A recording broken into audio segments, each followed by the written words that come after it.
Welcome to 584 Vetoes, the podcast dedicated to putting the federal budget on a sustainable fiscal path.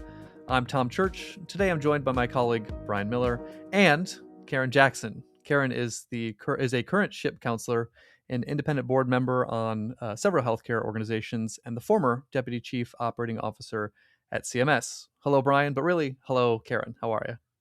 Hi, it's great to be here. Thank you for inviting me.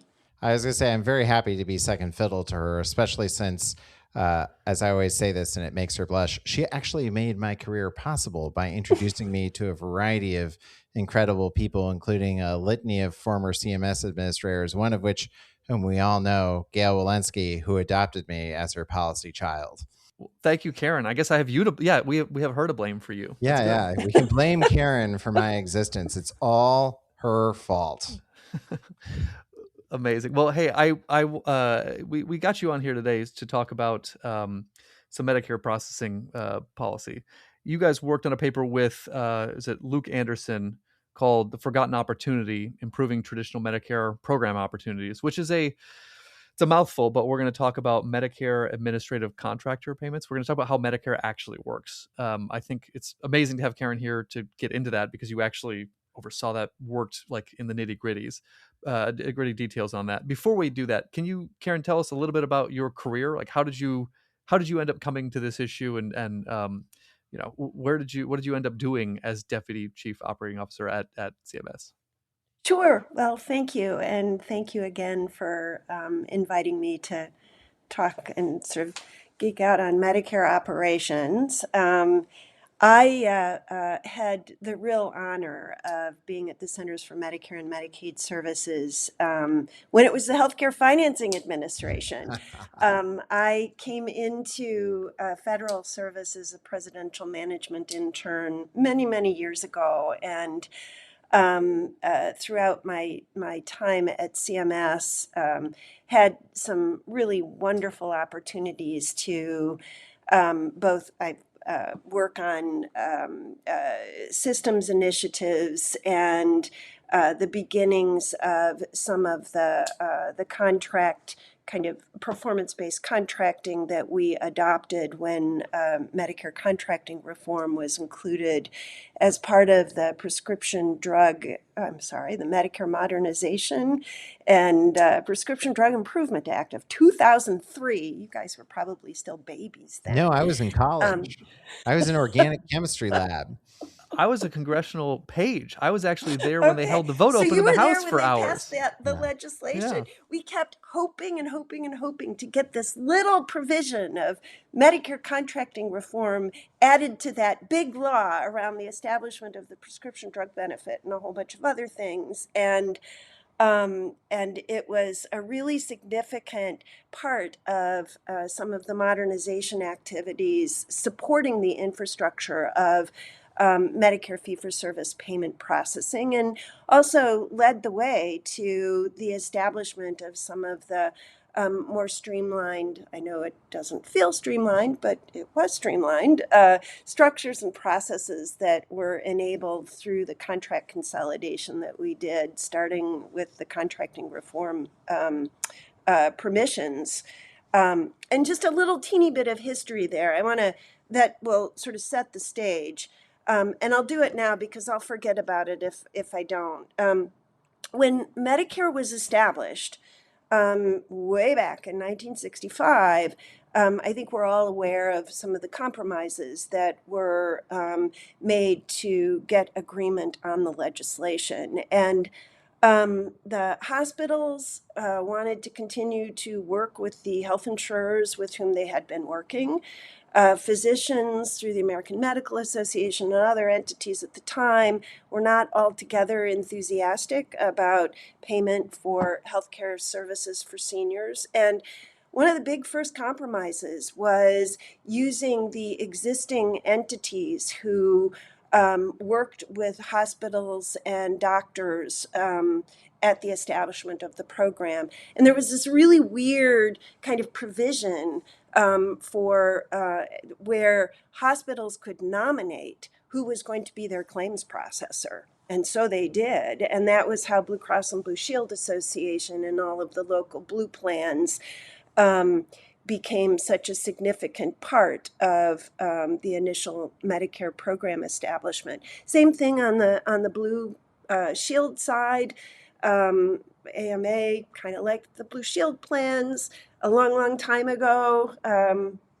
Way back in the 2000s, we were dealing with when companies decided they didn't want to do Medicare anymore because they were shifting into publicly traded organizations or shifting out of their mutual or nonprofit status. We always had to sort of worry about whether or not we could get the nomination for the new entity whom we were selecting or recommending as the claims processor for hospitals. And so there's always these weird sort of nuances that kind of established some of the ways in which things are still operationalized today. So, and I think I will try not to bore you with that, but those No, details matter sometimes. it's absolutely not boring. And what's been interesting to It's me, not boring actually, to me, yeah, but well, what's really been interesting. So, I'm on the board of a very large self-insured employer plan, right? The North Carolina State Health Plan. It has a TPA or third-party administrator, has a PBM contract, right? We have an actuary that we pay, some 6 or 7 figure amount for the whole contract over the life of their contract. And, I thought about that and I'm like, well, the state health plan with the telling the TPA to do things, designing networks and payments certain ways, like that's actually pretty similar to how the traditional fee for service Medicare program works. Cause a lot of my colleagues who are doctors and a lot of policy folks, they like imagine, a giant mailroom at 7500 Security Boulevard, right, in Woodlawn. There's a mailroom, and then like the CMS truck goes out and then stops off at the post office, right? And then all this stuff gets mailed out. You and I both know that that's not actually the case. And so, CMS has 6,000 employees, and the Medicare program, separate from Medicaid, obviously here, the Medicare program is like $1.1 trillion. And half of that goes to plans as risk adjusted yeah. capitated payments. But on the fee for service Medicare side, who's actually paying all the claims, and like how many claims are there? Yeah, so that is a really good kind of repositioning, because I think it's always really important to remember the scope and size of the program. Scale is Um, gargantuan. yeah, the scale is really, really tremendous. Outlays on the fee-for-service side. Now, just full disclosure, it has been 3 years since I was at CMS. I retired then. There's been this shifting of beneficiaries away from traditional Medicare and into Medicare Advantage. Still, the fee And for service still has 49% market share. That's a yes, strong they competitor. do. And I wanted to, all of that is sort of setting the stage. I think, and I would need to look this up to know now what the total outlays are in traditional Medicare. I don't have that at the top of my head. It's like Um, 450, 500 billion. yeah, Right. So yeah, the Close enough for government work, right? yeah, the right. North Carolina State Health Plan, where I think we're going to hit 4.8 this year. Yep, The yeah, chance, if there's bad medical inflation, it could fit 5. So we're talking 100 times the size. yep. It is really large, and the outlays. And I'll add to that we talk a lot about the claims payment error rate, and any error in claims payment, particularly when there's an actual outlay of federal funds, needs to be addressed. But the payment error rate on traditional Medicare fee-for-service has really gone down significantly. Less, I think, now than 6%, maybe even less than that. Yeah, it's like I recall it being like 5 or 6. It used to be Yeah, 7, but it's still, yeah, but yeah. It's just 5 gone on a right. 5% of $500 billion is still a lot of money every year. So Absolutely. if it's not CMS paying, who is actually paying and managing the claim and the billing? Yeah. So I'll get there. I know you want me to get there, but I want to tell you one other thing before I get there. So the actual payment outlay, who is actually issuing the checks? Mm-hmm. Well, those checks that go out, and most of the payments are electronic, but there are still some physicians and other kinds of practitioners who want paper checks. Those are actually issued by the Treasury Mm-hmm. Department, and CMS. When the systems were built out, CMS has an integrated general ledger accounting system that it started building in the 2000s, fully implemented across the entirety of Medicare, Medicaid administrative outlays in the mid 2010s, maybe depending program growth and all of those things. But at the point at which it was built, and I think this is probably still true, it was the largest general ledger accounting system in the world. And so every payment that is processed after a claim is reviewed and authorized for payment, it actually flows through that single general ledger accounting system before the payment is dispersed through the Treasury. And so, just another little why can't claims be paid instantaneously, like at the point of service? Well, there are all these things about cash outlays and payment floor and all of the requirements that that reside around federal administrative payments, where clean claim comes through from a hospital or a provider, it goes through all of a physician office, goes through all of the edits and audits and any kind of review that needs to be happening, gets authorized for payment. That all can happen super fast. In those instances where a claim isn't getting some sort of manual review, like medical review, those kinds of things, it will suspend, and payment can't be made for a clean claim before, I think, the 14th day, and not after the 21st day. And so that's one of the and part of that is a long time ago, that was a way to sort of manage federal outlays, and providers, healthcare entities that were billing electronically got paid faster than providers and billers who weren't submitting electronically. But then it became an issue of managing cash flow across the federal government. And so one of the things that CMS thinks about all the time is how can we let providers, entities know claim has been approved, you can sort of account for it coming in, it's going to hit your account on X date. Those are the kinds of things that CMS works on regularly, because can't pay before, X number of days. And if pay after Y number of days, then the federal government owes interest. And so all of that's just sort of an example of some of the things that are considered in the operational framing of the work that's done by all of the entities that support the program. So thinking about that, actually, and we'll get to the entities that do that. It's actually interesting because what that reveals is that because of how Congress has written the laws, CMS is very focused on paying at the right time and trying to get it to the right person the right amount. There's actually not, and this is not knocking CMS, this is just I think collectively have made a mistake. There's not a thought about what is the strategy behind payment or the benefit design, or how does this help the Benny or the hospital or the doctor or manage spending. It's I've designed a program to make sure that it pays on a certain day before a certain other day and pays a certain amount within this range. You've done that? Good. Like that seems what Congress has demanded as an operational focus from CMS, which of course makes CMS's job harder, because when CMS then wants to do other things that are perhaps creative or innovative that'll help the program be more efficient and more beneficiary centered, it doesn't have those tools to do so.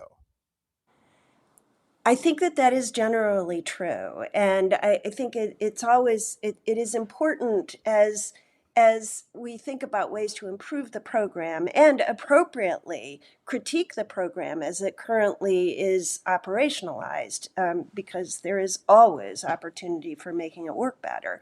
Right. But knowing that there are other kinds of factors that have been considered, thought through, in the writing of the law and the way in which the Congress's intents are operationalized at the agency level, and that sort of gets to the question of what do the Macs do, and what do the UPICs do, and Well, wait, wasn't Mac my laptop? I was thinking about this, and I can't explain.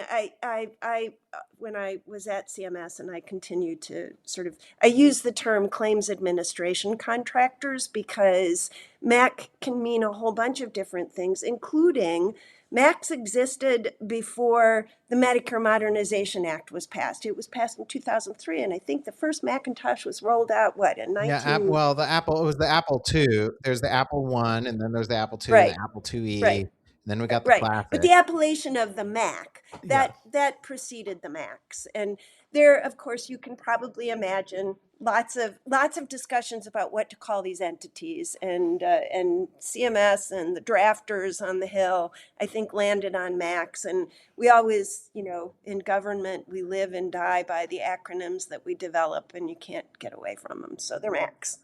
Can I set this up? Because everything you've said right now makes it sound like there is one centralized. It's the CMS. Runs this general ledger. It's one organization that all the claims go here and then they go out. But that's not the structure. Can you talk me through Max and how this is actually distributed and how they run? Yeah, so MACs that stands for Medicare Administrative Contractors, and they are primarily responsible for activities related to claims administration. So Medicare Administrative Contractor is they work primarily with hospitals and medical practitioners, home medical equipment suppliers, home health agencies, et cetera, and they administer CMS's rules around enrollment of entities into the Medicare program for payment, and actually enroll providers. And I'll use the term providers. I know it's a little bit unsavory for many actual healthcare practitioners,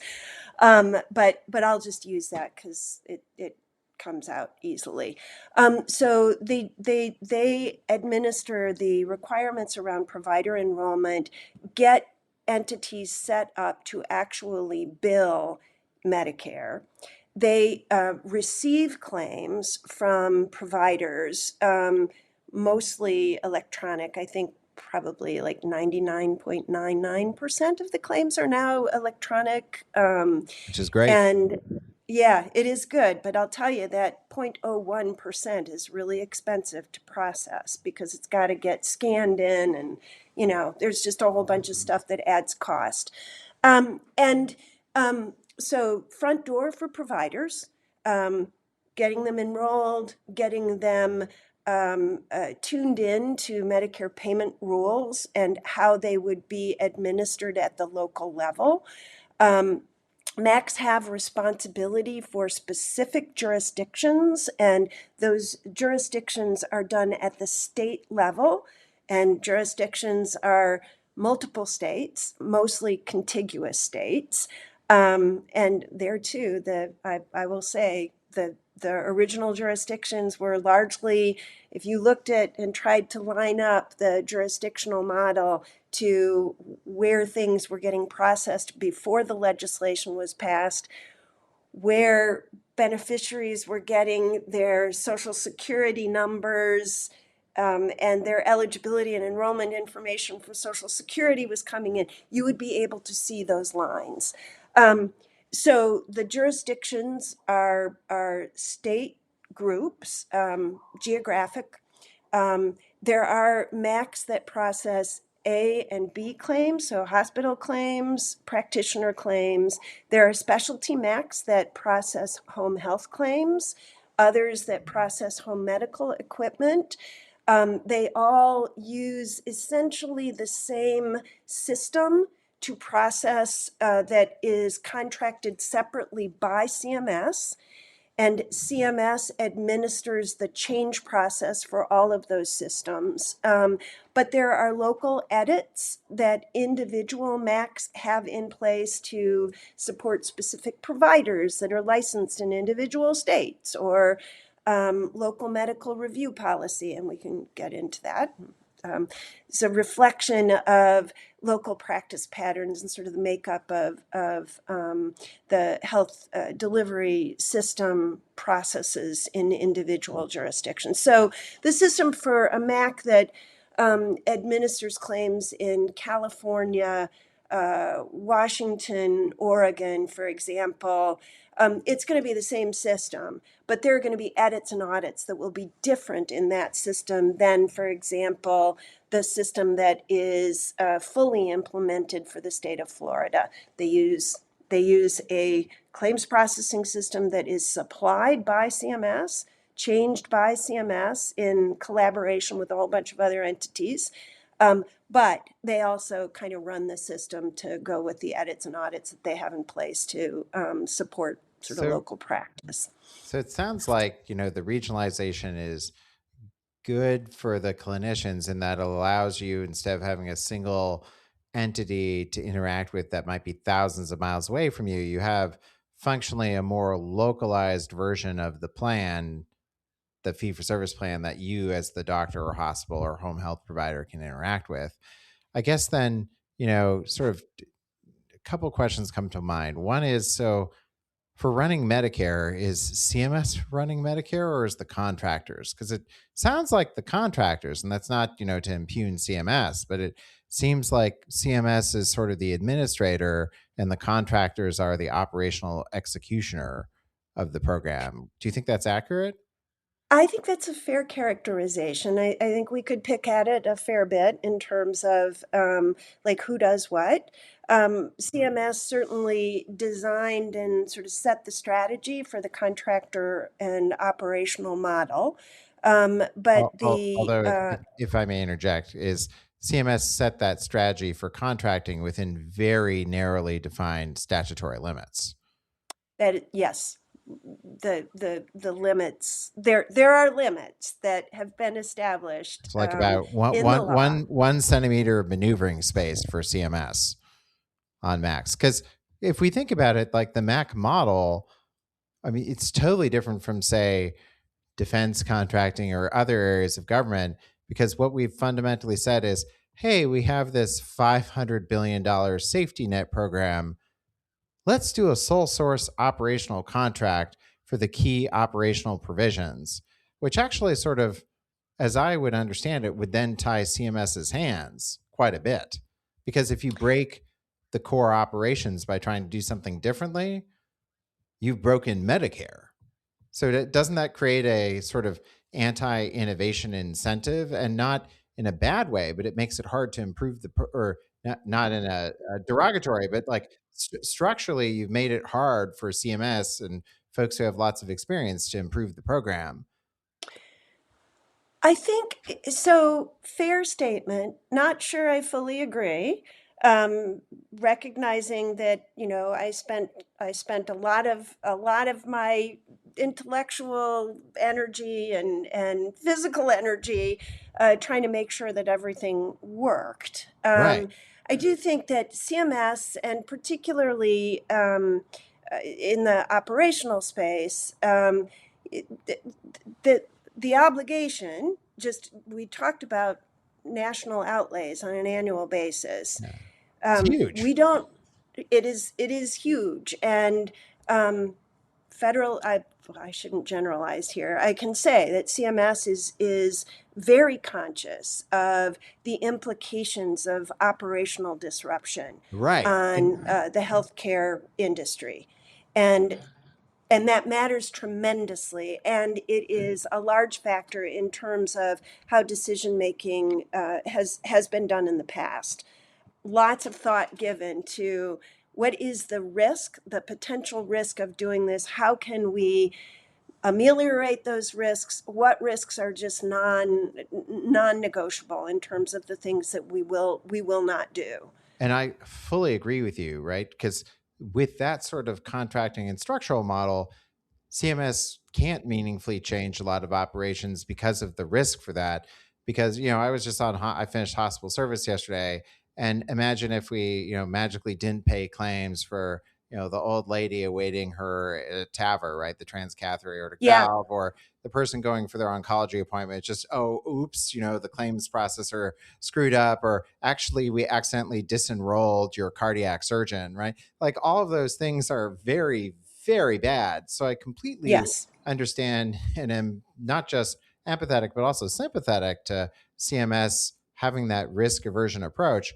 But that's also to some degree because we set up the model for them to have to operate that way, rather than creating a dynamic model that has sort of built-in fail safes and then allows CMS to move the Medicare plan forward. Right? Because who's the contractor's actual customer? Is it the Medicare beneficiary or the hospital, or who? My parents on Medicare don't know that there's a max. They don't know handling about the these max. things, Nobody right? knows who's the Yeah, max. they think No. we're talking about our laptops. Yeah. So who is the actual customer, though? Yeah. So let me tell you a little story about working in the Medicare Claims Administration contractor environment, in terms of knowing the outlays and the responsibility for accuracy of claims processing and payment, knowing that there are significant changes that are being made within the Medicare program on an annual basis, and at the time at which I started in my position there over the claims administration environment, all of these contract changes that we were making, and my new boss at the time, who I will not disclose their name, but I remember my first meeting with them. They said to me, "You know what you do? It's sort of like the plumbing. It should just work, because when it doesn't work, it's kind of catastrophic." And that's I think that operationally, we think about the claims administration environment in Medicare sort of like that. You want to make sure that that everything is flowing smoothly, and that pipes don't break, and that you don't have huge leakage. And I think it's actually a pretty good analogy. And that may sort of drive some of the risk-based decision making around moving incrementally on making improvements as opposed to wholesale improvements. CMS a couple of years ago started looking again at reframing the jurisdictions for the claims administration contracts. And part of that was because they'd sort of optimized in terms of cost savings, in terms of efficiency of operations, and might be another way to sort of reduce redundancy, sort of do additional streamlining and the like. But CMS has a ton of stuff going on right now, and that becomes a decision around, do you prioritize that, or do you prioritize some of the significant changes that the current administration wants to make in the fee-for-service program, or in the Medicaid program, or those places where resources are being drawn on? Right now, you have everything from changes in provider tax thresholds to Medicaid work requirements to elimination of the inpatient-only list to pushing site-neutral payment to 340B type payment edits. So the CMS operational staff are pretty busy. They are pretty busy right now. Yep. And they always are, but busy gets busier. And so, again, it sort of comes to I do not endorse this mentality, but it is if it ain't broke, let's don't break it further. Right. Yeah. And so, sort of thinking about the 100-year-old house I live in, where the prior owners finally had to replace the plumbing and the electrical. And so thank God I don't have to do that, because what a nightmare. I Yeah, can only imagine them ripping into the walls. I realize yeah. program operations are like that. But, right now we're in a market where Mac contracts, like we haven't really had a new company since I think 2003, you can might or thereabouts. And then there was the handoff in 2007 in California, which it sounds like didn't go so well. And so, from an incentive perspective, right, like the Mac gets paid its costs plus a fee. And so it doesn't have risk outside of, not performing the tasks it needs to. And so if it pays a claim it shouldn't have, who loses the money is my question. Like, who's at risk? So if a claim is paid incorrectly, a MAC will have some level of responsibility for that. And I say some level. You have to find the source of the issue, and if a MAC intentionally pays a claim incorrectly, that has a very different kind of connotation to it than paying it in error because there was a system programming issue that was incorrect, or the enrollment information wasn't up to date, or those kinds of things. And so the MAC's first responsibility is to correct the payment. But CMS also holds the MAC responsible from a performance assessment perspective, from an award fee perspective, in terms of those places where it is prioritizing accuracy of operation. Um, I will say, I mean, these are big contracts. They're high value contracts. I think some of them over a 10-year period of performance can value as much as $500 million. But they are cost contracts, and the award fee or fee on those contracts is around, some of them are around 5 or 6%. And so one of the challenges that I think CMS faces is there aren't a whole lot of entities that are interested in doing this work. It's hard, it's high visibility, and if a company chooses to do it, they oftentimes have to divest themselves of other related entities or establish new entities, so that there's like a pretty high wall between the MAC and the other organizations that are part of that parent company. And so I think there's just a very, very high threshold for entry into this market. So, okay, I get not wanting to break the plumbing, and I understand, like we want claims to be paid, we want people, providers to maintain stay I want to enrolled. get paid. Yeah, I know you do. I would never hear the end of it. But you guys worked on this paper, and Yeah, you've seen this from the yeah, from the like the actual operation of it. What suggestions are you actually making, though? So you're like, okay, this needs to happen. However, we can do yeah, this better. Tell me about how you yeah. guys think you might be able to do it better. Well, I sure would like to see CMS consider having more of a direct relationship between the claims administration entities, whether they're MACs or not. I don't care who the entities are, but I think that the fact that beneficiaries are going one place for their support, and sometimes, speaking now as a ship counselor, they don't know where to go, and the support that they're getting is really confusing. Providers are going elsewhere, sorting out how to address issues where there's confusion about payment. It's a really difficult experience for entities, and I would really like to see something where a beneficiary can have an interaction potentially with the entity who is actually like adjudicating their claim It makes and sense. doing the determination on why something is paid or isn't paid. And maybe have some sensibility of whether this might be paid in the future if this were to happen Yeah, or happen Because again, right? yeah, you call 1-800 Medicare, which is a great support line. Like I remember yep, having to call it for my late mother.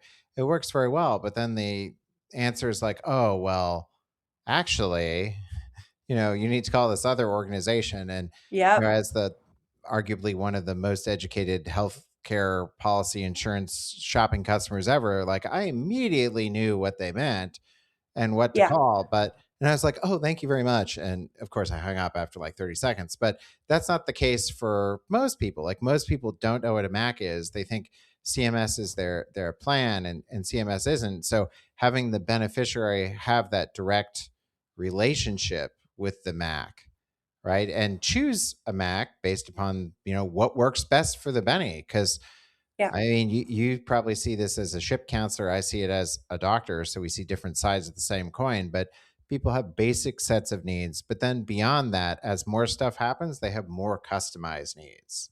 And so we Exactly. need, And the needs change over time. I mean, I ab- think that's the point that you're making. yeah. And it can be very, very difficult to sort of navigate through that. And so having a beneficiary elect a Mac every year to manage their, help manage their Medicare benefit, right? Like, shouldn't we let them have that choice rather than being say, hey, well, you live in Alabama and you got this one, and you live in Oregon and you got this one. Like that doesn't seem fair to the Benny. And then from the CMS angle and the cost efficiency and operational efficiency, when you have a monopoly contractor, right, that's bad policy. I mean, I get it if you're doing well, actually, I don't get it. I was going to use the example of nuclear power, and I was like, even there, you usually end up with a couple bidders. So Yeah. if we can end up with a I couple, Social Security, right? You're cutting a check, right? Yeah, we're not yeah, like this adjudicating. is like payment Yeah. interchange, and so then the question, of course, that you and I talked about at length is, what would the beneficiary shop on, and what would that look like, and how do we get there? The thing that we had talked about, and which was a brilliant idea, which you had, which I wish I had thought of but can't claim credit for, is bennies care about a couple things, right? They care about access, they care about their out-of-pocket costs, and Yeah. then they care about new stuff. And so if bennies could shop on those, how would we fund it? That's where it gets back to the UPICs, right, who manage the Mm-hmm. program integrity.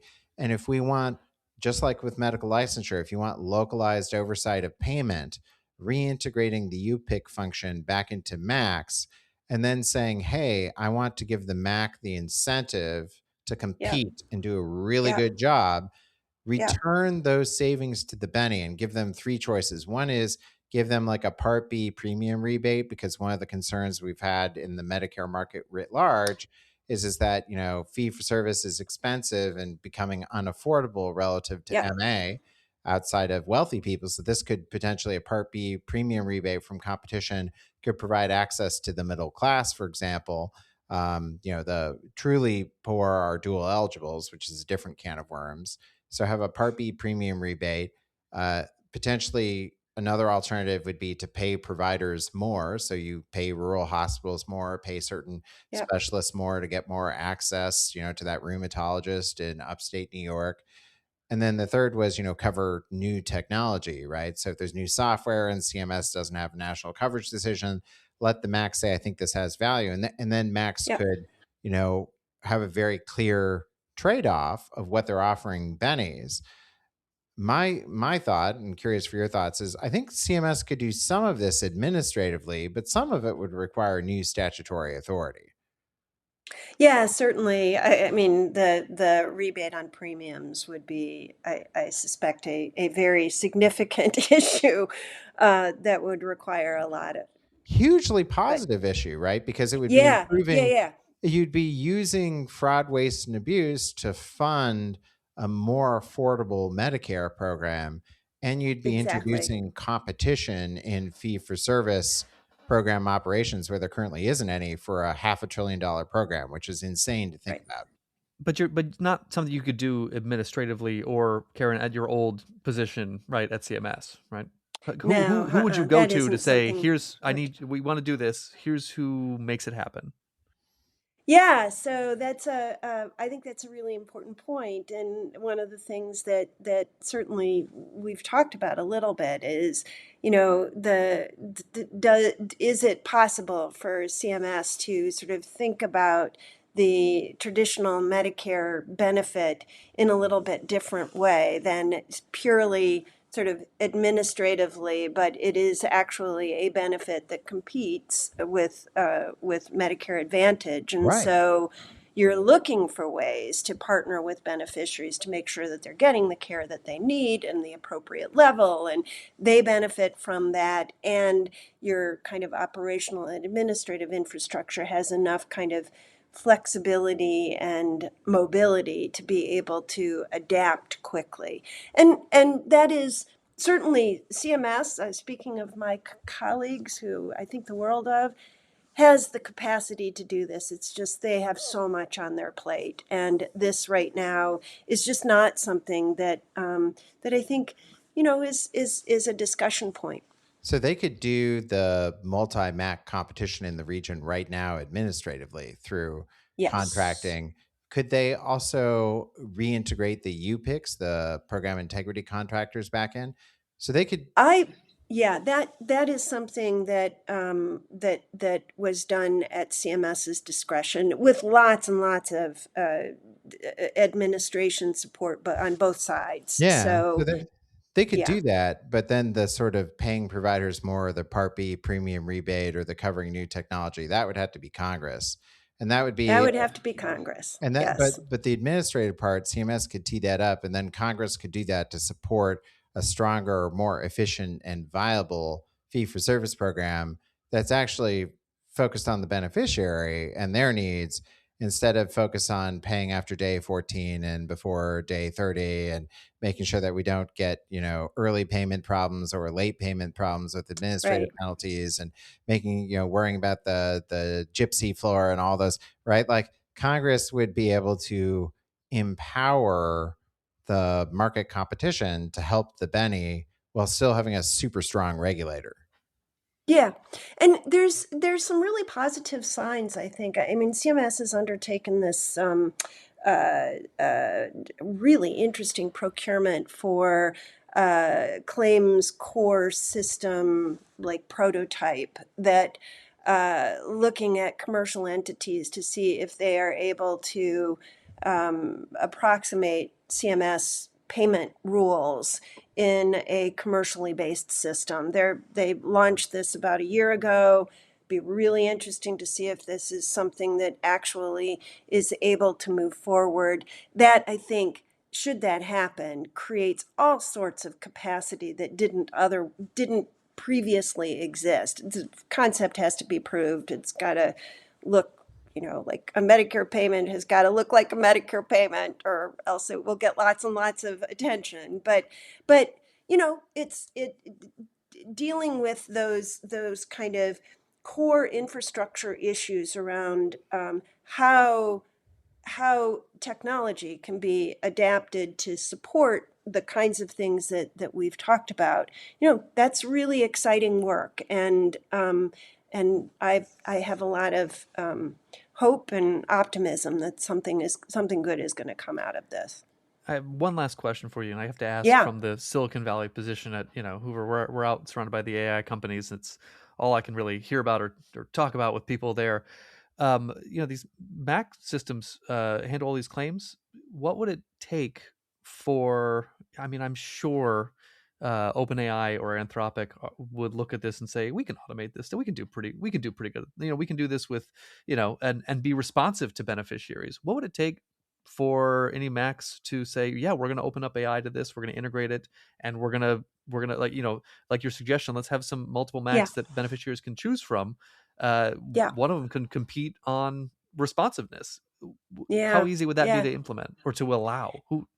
Yeah, so interestingly, I think that CMS was calling for um, eh, these companies that have put together these proposals. There's an AI aspect of this, I'm pretty sure.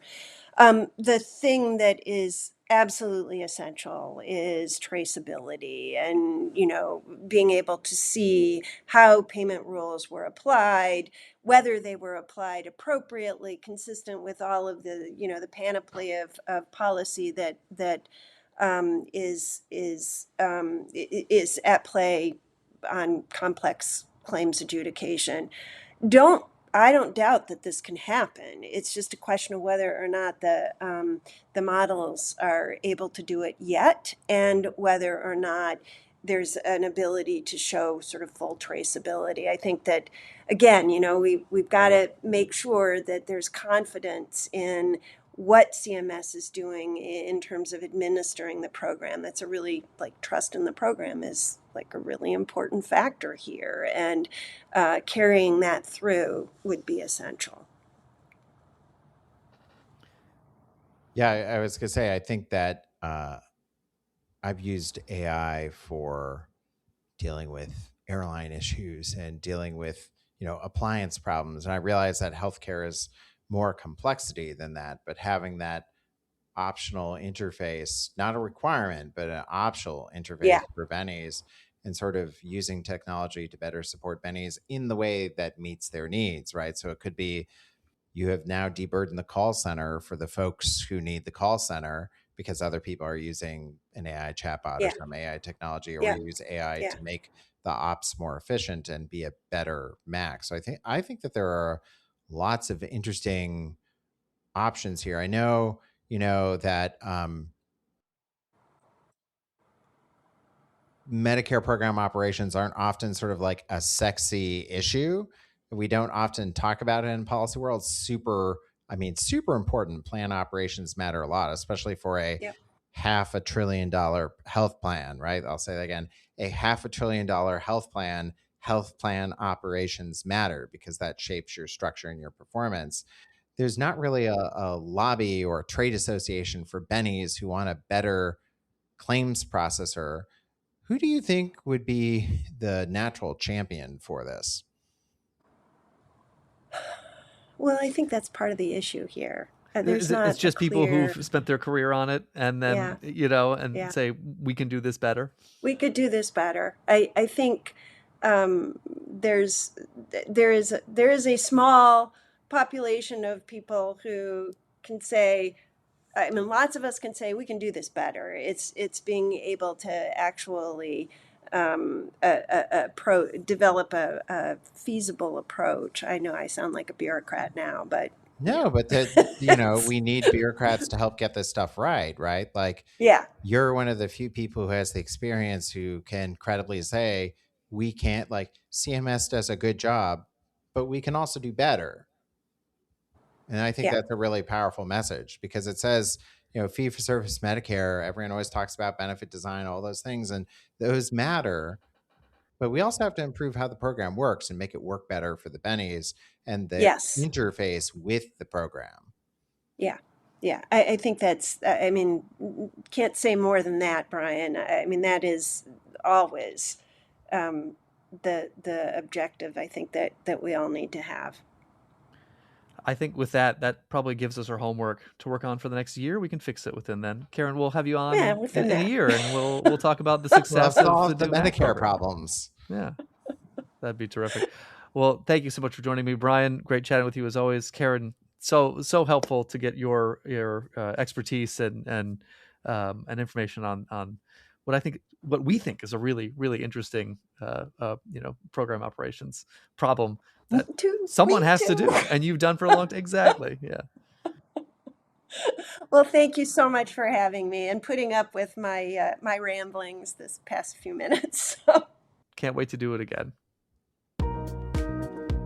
The views and opinions expressed on 584 Vetoes are those of the authors at a particular moment in time and do not necessarily represent the views or opinions of their employers or their future selves.